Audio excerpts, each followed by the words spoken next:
I'd love to welcome you to our CCL Lobby Training #1, a two-part series here. The first installment, getting ready for our fall 2023 Lobby Week. We'd love to make sure to especially welcome all of our liaisons, since this is our typical liaison time, but all of the other leaders and appointment setters and individuals that are involved in our lobby teams getting ready for the big push for this fall. You might be curious about what we are going to be lobbying on. Well, you're in luck tonight, is that is what we're going to cover. Join CCL's Vice President of Government Affairs, Ben Pendergrass, and Senior Director of Government Affairs, Jen Tyler, to participate in strategizing for the upcoming fall lobby meetings. Get more information on the meeting asks and have time tonight to get your questions answered, at least the first part, for our Government Affairs team. This is the first of 2 recommended trainings for any CCL volunteer planning on being part of your lobby team. So without further ado, though, let me introduce our speakers and then pass it to them. We are joined tonight by Ben Pendergrass.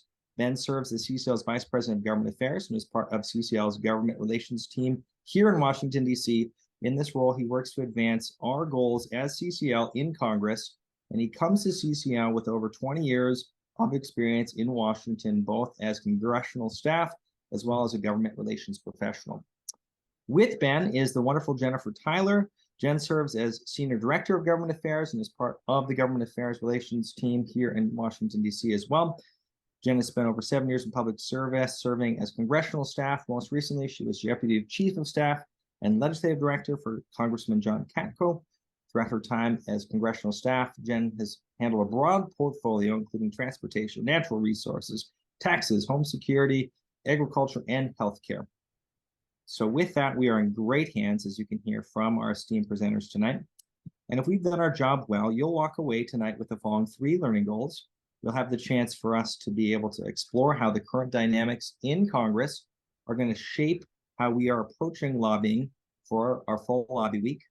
You're going to have the chance to understand the strategy behind CCL's primary ask, the Big Wires Act, what it's about and why we've chosen it.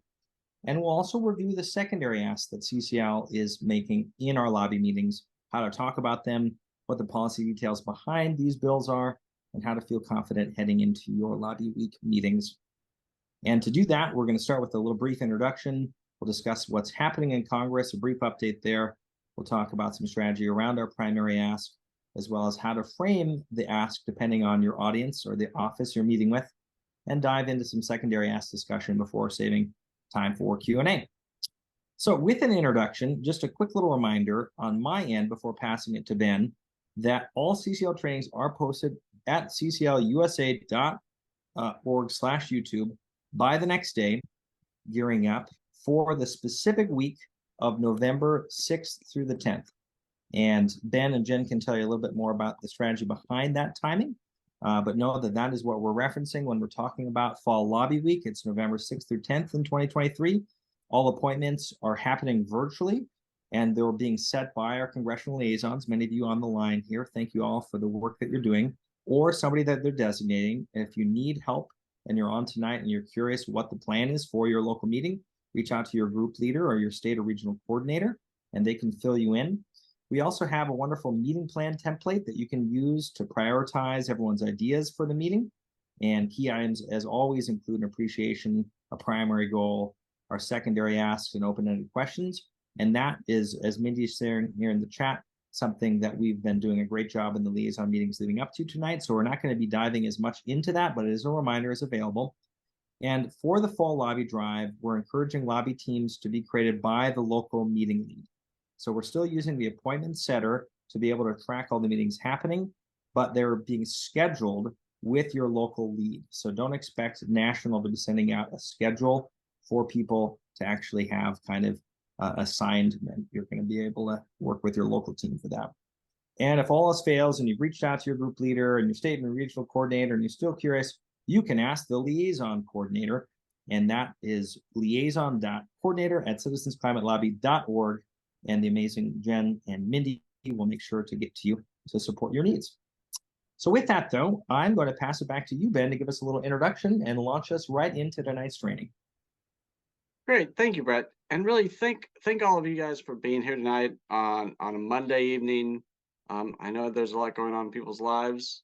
And I really want to just thank you for all the hard work you do. You know, November is kind of like the culmination of all the work we've been doing for the year, and you've been doing a lot of work. You've been lobbying throughout the year, both in June, you've been making calls. We've seen like a lot of headway and some of the things that are getting traction still, like permitting reform, because of the things you've been doing. And some of the secondary acts, like the TPS access bill that you lobby on in June as well. And that's one reason it's a secondary ask tonight. And so that's why it's a really exciting time in November, because we get to come and make our voices heard one more time very loudly before the end of the year. And we've seen that sometimes we work for years. And this is the time when things really come together. A good example is the Growing Climate Solutions Act. We worked on that bill for almost 4 years, and it was after the November meeting and the final push that we got that over the finish line. So November is really a time where some of that work all comes together. And tonight we'll try to outline our thinking around what we think will be most impactful for this lobby day. And we're just really glad to see you guys tonight. And with that, I'll hand it over to Jen to talk a little bit about Congress. What the heck is going on there? It's always a good thing to start with, maybe having some idea of like what the ground looks like as we prepare to head up there this November. Yeah, thanks, Ben, and thank you guys all for joining. I'm so excited to be here. I feel like this kicks off the beginning of our lobby season, and also it feels like it leads into the holiday season for me. So this is my official holiday season kickoff, always with the November and December conference and lobby day. So excited. It's never a dull day in Congress, as I'm sure many of you saw. The House a couple of weeks ago removed its speaker, Speaker McCarthy. So it is without an official speaker right now. There's a speaker pro temp, Congressman McHenry. And McHenry, even though he's speaker pro temp, doesn't really have a lot of authorities. That's a little bit up in the air. Basically, he's overseeing the process to select a new speaker. So we're entering week 3 without a speaker. The Republican conference last week coalesced around Congressman Jim Jordan, but he fell short on number of votes needed on the House floor. So they're starting kind of from square one again today. They're having a conference meeting, just Republicans as we speak, I think, with all the different candidates. I think we're up to maybe 10 who are putting their hat in the ring to be speaker. That meeting is basically a candidate forum tonight. Tomorrow around midday, the Republican conference will meet again, and they will do a vote to determine who will be the speaker, essentially nominee. It will not be a vote on the House floor tomorrow. It will just be a vote amongst Republicans to select who they would like to move forward to a floor vote. So it's unclear if they're going to have some sort of agreement tonight or tomorrow. How quickly, when that vote will be, a lot is still up in the air. And there's still a potential that, they don't have agreement and they have to pursue another plan. So a lot up in the air. But that being said, there's a lot of things they need to get done. So there's a lot of push for them to figure this out, because they have to get a long-term spending bill passed. As you all might remember, just about a month ago, the Congress passed a funding bill to keep the government open on September 30th. And that bill was a short-term bill. That gets us to November 17th. So if Congress doesn't pass another spending bill by November 17th, the government would shut down. So there's a lot of momentum and a lot of push there to get this figured out, both in the Senate and the House. And on top of that, we've seen a lot of other things in the news, and the president has come forward with requests on funding for Ukraine, Israel, as well as some southern border funding. So there's other funding priorities that are likely to be included in this funding bill. So we do expect it to be a larger bill than some others. There's also the NDAA that must be passed. That's the National Defense Authorization Act, which is the large military Department of Defense funding bill that has to pass every year. And that's considered a must-pass bill on both the Republican side and the Democratic side in both the House and Senate. And with all of those packages coming together, a funding package, NDAA, we've also got to see hopefully some action on the Farm Bill. We really think permitting reform has a shot here. And Ben will get into the specifics of what exactly our primary ask is and how we came to that. But part of the reason it's so focused on permitting reform is because of this tremendous opportunity there is at the end of this year and the beginning of next year in these larger packages. Permitting reform is a much broader, complex policy, so it's unlikely that it will pass on its own in its own bill. Instead, it's likely to be a compromise package that's rolled into a larger legislative package. So that's part of why we're still really drilling down and focusing on permitting reform, because we've got a lot of these year-end funding bills and larger legislative vehicles that are going to move that present the best opportunity for permitting reform. So with that, Ben, go into the specifics around our primary ask and why permitting reform. Thanks, Jen. And I think Jen makes a really good point, that we have an opportunity here. But one thing I really also like to remind people is we're not just doing this because it's something that Congress is interested in working on. We identified permitting reform as being extremely important to our climate goals. Almost started having these conversations 2 years ago in some ways, and before that, we were having some of these conversations even years beforehand. And then we were one of the first groups to really identify both to protect the gains that we were going to potentially achieve in the IRA, and just for big emissions reductions in the near future, and looking further down the line, something like a carbon price, we needed to be able to build clean energy infrastructure faster. So we always knew this was important and planned on driving this as part of the conversation, and we really have. We started talking about this last November. We lobbied on it in June, and in June we lobbied on it more broadly. And we really felt that Congress needed to hear from the grassroots that permitting reform was needed and had grassroots support. But one thing we were trying in June is we weren't being overly prescriptive. We knew Congress wasn't there yet. We knew they needed to just hear, they needed to have focus on it, and didn't necessarily need to hear all the details from us. But now we think there does need to be more focus. We think there needs to be more focus on transmission. As part of the debt ceiling deal, there were some very good permitting reform provisions in there, but there was nothing on transmission. And while we still want to talk about permitting reform more generally, we really think now's the time to get a little bit more specific around transmission, because it just hasn't been part of the big packages we've seen considered put forth by either the Republicans. We haven't seen a package from Democrats. We need something on transmission, and we really think big wires could be that piece. It's not every piece on transmission, but it could be a big part. And we want to send a message that this is a bill that is worthwhile to include in any comprehensive clean energy permitting reform package. And you might be asking, why big wires? There's other bills out there. There's a lot of different ideas on how to build out more transmission. There's ideas around giving FERC greater direct authority in bills like the SITE Act. There's stuff like that included in the Manchin bill earlier. But there's also this idea of minimum interregional transmission or transfer requirements. Some of the other bills have had strong opposition or concerns from Republicans around states' rights issues. This approach gets around some of these concerns because it does not, as some people would say, bigfoot the states. So that's one reason to take a good look at big wires. The other reason is it really does have bipartisan roots. It's been an idea that has not been put forth by one side or the other, even though the current sponsors of the Big Wires Act are just Senator Hickenlooper and Congressman Peters. There really is this idea that has broad appeal and actually has much deeper support potentially than is just reflected in the number of co-sponsors it currently has. With that, I'll let Jen give a brief overview. Since Dana did a deep dive on this last week, Jen will just give a quick summary for those of you who've not quite gotten a chance to check out Dana's webinar yet. Jen?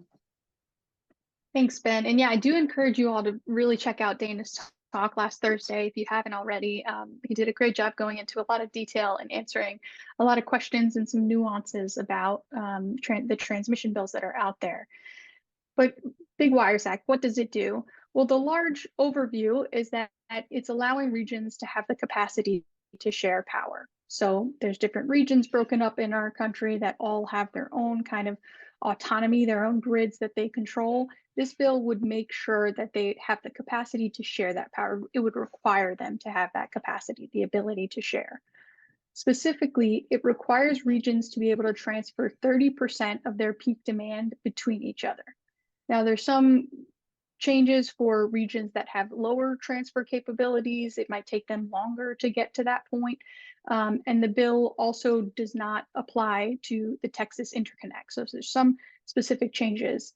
But overall, the bill is tech neutral with respect to achieving these goals. So as Ben mentioned, it doesn't dictate how regions have to get to this point of being able to transfer 30% of their peak demand.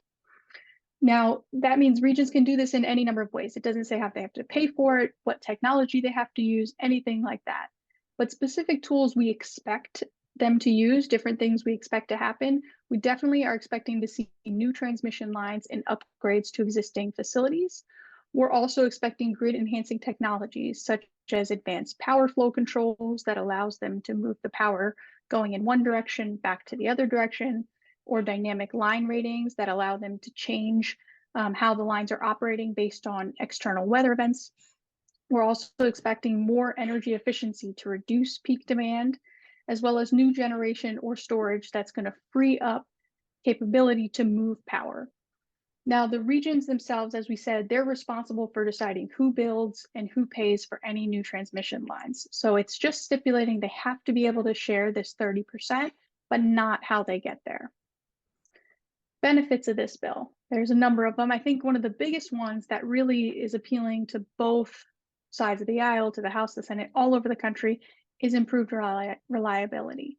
We're seeing these extreme weather events, especially winter storms, but some summer heat waves. We saw blackouts this summer in Wisconsin, hurricanes, different weather events that are really taking a toll on the electrical grid, both the amount of power that's being used, as well as just the impacts on the grid itself.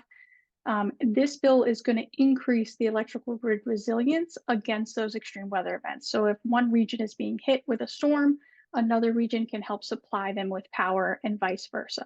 So that hopefully when regions really need it, particularly under these severe weather events, they're able to get the power they need and to keep the lights on.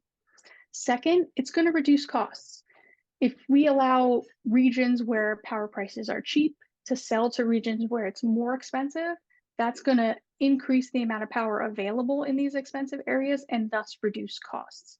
And we're also going to allow all regions to connect new and low cost resources to the grid.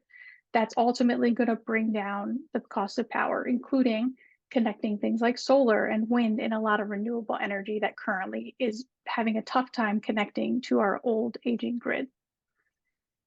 Leading into that point, it's tech neutral. So it doesn't specify what is going to connect, what specific types of energy are able to connect. It opens the door to clean energy. It opens the door to any type so that we can really get some of these new projects online.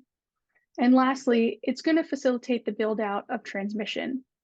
Even though the bill doesn't explicitly state how many miles of transmission must be built or how much clean energy must be connected to the grid, the build out necessary to hit this 30% transfer between regions is going to be very significant. And that's going to get us much closer to where we need to be to connect all of this clean renewable energy to the grid and to get the emissions reductions that are projected from things like the IRA, the Inflation Reduction Act. So even though this bill has a little bit different approach, not specifically addressing clean energy or climate explicitly, or some of the other transmission policies, the result of this bill, what's going to end up happening with the amount of lines built, the amount of entry points that are going to be created for new clean energy projects, the results are going to be exactly what we've been advocating for, and the same thing you would see from some of the other bills, but done in a way that's avoiding some of that controversy, like Ben stated, by leaving it up to the regions and giving them much more flexibility. And with that, I'll turn it over to Ben to talk to us about how can we frame this kind of message depending if we're meeting with a Republican or a Democratic member of Congress. I think that was a really great overview, Jen. Really well said around this issue. But as we know, like with every bill, framing can be important just to get your message across and starting off on the right foot. We know that with Republicans, they're really concerned about reliability and resilience. That's something that really, really resonates with them. And it can also be something you talk about as regards to national security. We know if you're going to lead off on this bill, that's a good place to start. As Jen talked about, this bill has a really good opportunity also to reduce costs for consumers. Consumer costs are always a really big issue for a lot of these offices. And thirdly, it's tech neutral. It's not prescriptive. You have these goals to achieve, but we're not telling you exactly how to achieve them, or the bill isn't telling regions exactly how to achieve it. And that's also important. It gives different regions with different needs flexibility, which is also something that's very appealing, and really falls in line with some of the core values of these Republican lawmakers. And so we've done this with a lot of our bills. You know, it's not that the bill changes or we're trying to like misrepresent it. It's just you start with the things that are most appealing for certain offices. On the Democratic side, they need to learn about this bill as well and have a good reason to consider it. On that side of the aisle, you know, it's really worth talking about. We believe the requirements in big wires will help speed decarbonization. We think, as Jen said, that will help bring more clean energy on the grid. We're almost sure of that. But it's also important to Democrats to talk about reliability and resilience. And nobody minds the message that it will reduce cost to consumers. One thing about this bill I think is, to me, really strikingly important that Jen touched upon is, as we move to decarbonize our entire economy, our electricity grid is going to become more and more important. Everything that impacts electricity and could take it off the line is going to be magnified. And so even if all this bill did was make the electricity grid more resilient in the face of natural disasters, or allow us to like move power between regions to make sure the lights don't go off in another region next door, it would be extremely important to climate goals, because all of these things are going to be interconnected in the future as we steadily make headway on our climate goals. Next, you might be asking, all right, why big wires? Why not the Energy Innovation Act, which was just introduced? Well, we're playing both the long and the short game here. When Energy Innovation Act was introduced, is really important. It needed to be reintroduced so a carbon price was continued to be part of the conversation in Congress. And you guys made a lot of calls to remind them of grassroots support for a carbon price. But the focus there is really on the grassroots ground game. We've got to continue to build more support in the districts among your fellow constituents. That's really where our focus is on the Energy Innovation Act. And as Jen said, right now we have a window of opportunity for permitting reform and big wires, and so we're going to seize that opportunity. Next, I'd like to just start on our secondary ask and get into some of our thinking there and what they are. Well, first, the secondary asks are the Technical Service Provider Access Act, or TSP Act, and the RISE Act, which is a secondary ask you might remember from previous lobby days. Now I'll turn it over to Jen to talk a little bit about how and why we chose these secondary asks. Yeah, thanks. And I'm very excited for these two secondary asks because they're things we've already worked on and we've gotten really close to the finish line. But first, backing up, how do we choose secondary asks? Well, I want to remind you guys that even though these seem like maybe not super consequential, we're very focused on big wires on our primary ask. This is really a tremendous area where we have a lot of success. And it's not only success in moving important climate policy, like recently with passing the Growing Climate Solutions Act last Congress, getting that signed into law. We're not only passing important climate bills, but we're really setting the foundation. We're strengthening our relationships and we're building that groundwork so that we're able to get our primary asks, our larger focuses through. So I really can't overstate how significant these secondary asks are. They might take up, 10, 15 minutes of your meeting, but the impact of that time is really, really significant. So how do we decide them? First, we want to make sure that it's complementary to our primary policy area, not conflicting. We also want to make sure that it's bipartisan and achievable in the near term and is going to build bridges. It's going to help us connect the dots, connect people, and move our larger policies forward. Other considerations this fall lobby drive, we really want to have a greater focus. In June, as many of you remember, we had many more secondary asks.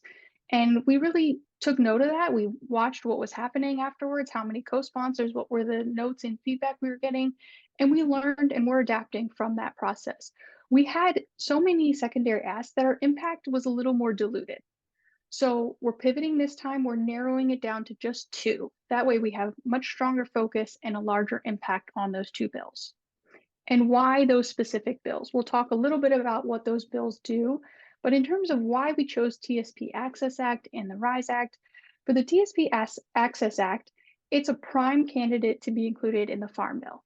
TSP Access Act is not going to move on its own. It's a bill to be included in the Farm Bill. And the Farm Bill is the second biggest climate opportunity other than permitting reform this Congress. The Farm Bill negotiations are ongoing. We expect to have some potential extension as well as a larger reauthorization passing soon. So that's why the TSP Access Act is back on our agenda to try to get it across the finish line and into the Farm Bill. In the RISE Act, offshore wind projects we see coming under increased threat. And even in recent weeks, we saw this in New York with an offshore wind project that the New York state government denied in terms of providing some sort of financial support for it. And we're seeing that happen in several states. In order to hit our 2030 clean energy targets, we need to have offshore wind. We also need offshore wind to address, some of the coastal impacts. The RISE Act does a great job of doing that. But because of that impact to offshore wind project and the resistance we're seeing, the RISE Act is going to be even more important and is really growing in terms of support to try to incentivize more states to allow those offshore wind projects to move forward. So RISE Act has even more momentum now than it did before, and that's part of why it's back on our agenda. And lastly, persistence. We want to get these things across the finish line. Similar to the Growing Climate Solutions Act, we had to lobby on that several times to get it across multiple hurdles, and eventually we got it signed into law. We feel confident if we keep working on these 2 come November, we're hopefully going to get them across the finish line. So diving into specifics, the TSP Access Act. We lobbied on this in June, as I mentioned, and we got 27 new co-sponsors in both the House and the Senate. So really good progress, but as I said, we're getting closer to a potential Farm Bill reauthorization, so we really want to push it across the finish line. Now, the problem that the bill addresses is that there's a shortage of technical service providers. Technical service providers help producers access USDA conservation programs, and they do that through one-on-one assistance. So when we think about the $20 billion in conservation funding that was provided through the Inflation Reduction Act, that money is going to be accessed by farmers, foresters, ranchers through TSPs. So we need those technical service providers to give them access to these important conservation and climate programs. The bill does this in a few different ways. One, it allows non-federal certifying entities to certify TSPs instead of just federal, so giving more opportunities for them to be certified. It also streamlines that certification. So if a TSP, technical service provider, has a specialty certification already, it prevents them from doing duplicative training, so just cutting through some of the red tape. And lastly, there's parity in compensation for technical service providers, making sure that they're paid at fair market rate for their services so that more folks are willing to get involved. So with that, I want to turn it over to one of our volunteers. We've been hearing so much from volunteers around the country about all the inspiring work that you're continuing to do across all of our policy agenda areas. And one story I really want to feature tonight comes from Linda Marin, who's the group leader of CCL's California Santa Cruz chapter. And she was recently able to interact with a forestry expert, the vice president for the Natural Resources Foundation Board, at a webinar. And she asked what their opinion was and how important they felt the TSP Access Act was. So I'll let Linda take it from here. And my next question was, well, how useful is legislation like the Technical Service Providers Act in, helping these communities that you're talking about? And then he said, oh, Linda, that's the best question you could have asked. And he went on to say, that's what he's been working on his whole life, really. He says that the TSP is just a critical piece of delivering resources to small underserved farmers and landowners, and that there's a forestry deficit in our nation. and a natural resources deficit. And what's needed is more people to be boots on the ground, to go into these communities and to build trust with these small farmers and landowners, and to make sure that they know what the programs are that are available to them, and to really provide just, hands-on help getting them involved in these programs. I felt like, oh, I just have much more motivation than ever, to push for this, because it just felt like it was a very grounded, literally, benefit, that was going to be especially for small, underserved, sort of struggling farmers, and that's much more important and interesting to me.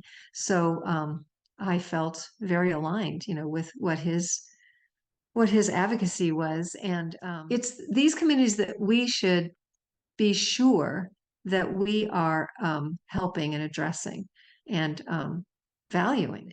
I feel proud of us, Citizens Climate Lobby, for promoting the technical service providers bill. I'm Linda Marin, and I lead the Santa Cruz chapter of Citizens Climate Lobby. Thanks so much, Linda, for sharing your story and reminding all of us about the real life impact that the TSP Access Act and all the policies that CCL advocates for can make to farmers, foresters, everyday landowners, helping them become a part of the climate solution. You definitely gave me more motivation with that story, and I hope many of you on this call took away the same thing.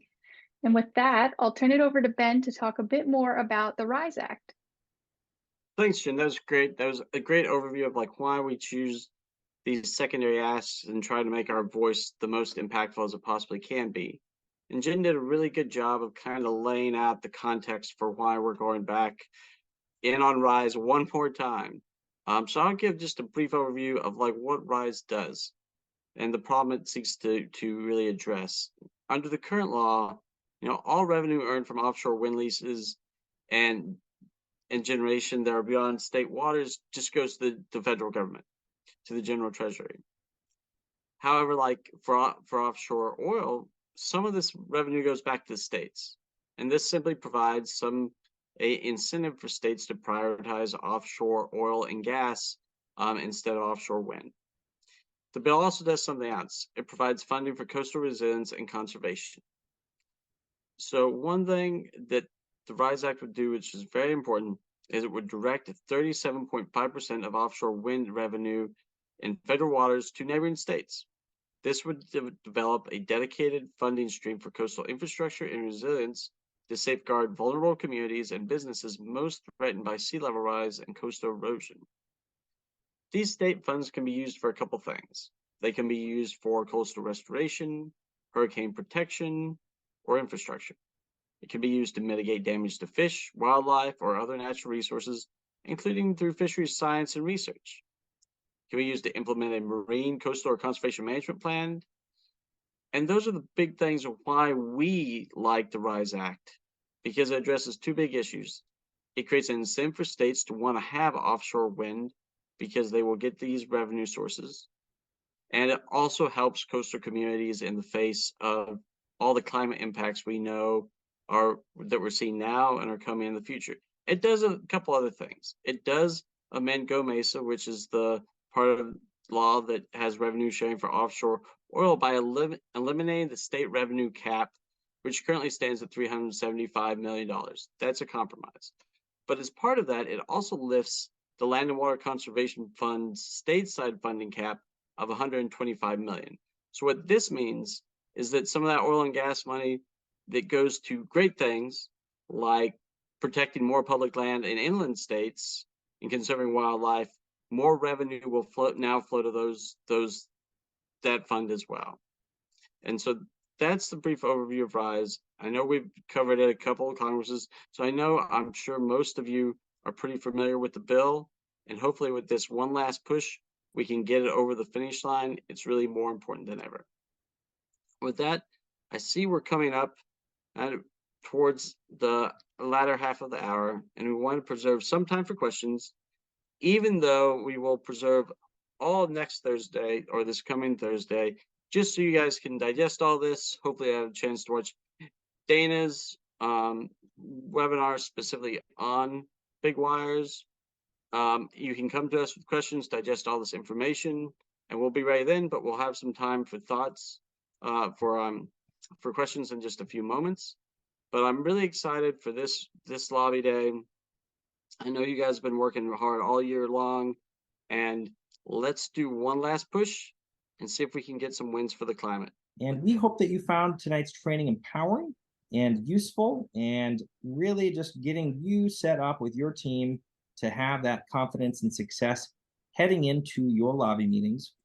And at this point, if you have any other questions, make sure to go and attend our Thursday training or our forums. And you can see that simply cclusa.org/forums. We look forward to seeing you there. I'm going to unmute all lines so that we can hear each other as we sign off tonight. And again, we just want to thank you for spending a whole hour with us this evening and making a difference across the country right now.